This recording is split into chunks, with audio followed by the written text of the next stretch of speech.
What's going on, guys? Surgeon's Tech Tips. In today's video, I'm going to be showing you how to change your Windows 10 mouse cursor. As you can see, I have the macOS Mojave wallpaper on my desktop.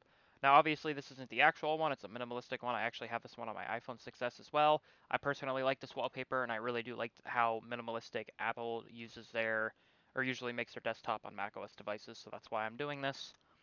There will be a link in the description to this exact cursor if you'd like to use it. But yeah, so the first thing you want to do is obviously download one. You can go to DeviantArt. I'll put a link in the description for the website, and I'll make it so it's already in the search area. So it says just cursors, and you can do whatever cursor you want. It's actually a fairly simple task. Most of them are probably going to be in zip files, but if they're not, they're going to be in a RAR file, which in that case you will have to download in RAR, but I'll actually have a video on that. So what you want to do is once you're done downloading the file, you just want to bring it to your desktop, or you can do it in the downloads folder. You're going to right click and do extract all here. Click extract. It's going to extract. It's probably going to open up another folder depending on how you do it. And it's going to have this here. So you're going to click on the install file, the setup information file. You're going to right click and click install. You're going to click open.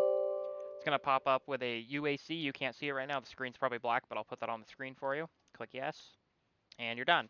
So now what you have to do is you have to, well, you don't have to do it this way, but I personally do. Hold down the Windows key, click R, just type in control panel like I did here.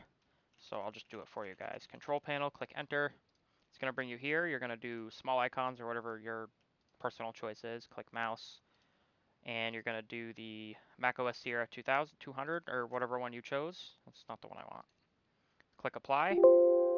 The cursor scheme name you selected is already in use. Do you want to replace the original scheme? Just click yes. That's just going to replace the one you have. And now I actually have a macOS cursor. Obviously, this isn't macOS, but I'm not going to make it look like that because I'm not that stupid. But that is how you change your cursor on Windows 10. If I can get a hold of a Mac OS device, I will do a video on how to change your macOS cursor in macOS, if that's even possible. Thank you guys for watching. If you guys enjoyed, like. If you guys did not enjoy, dislike. I'll see you guys next video, and peace out.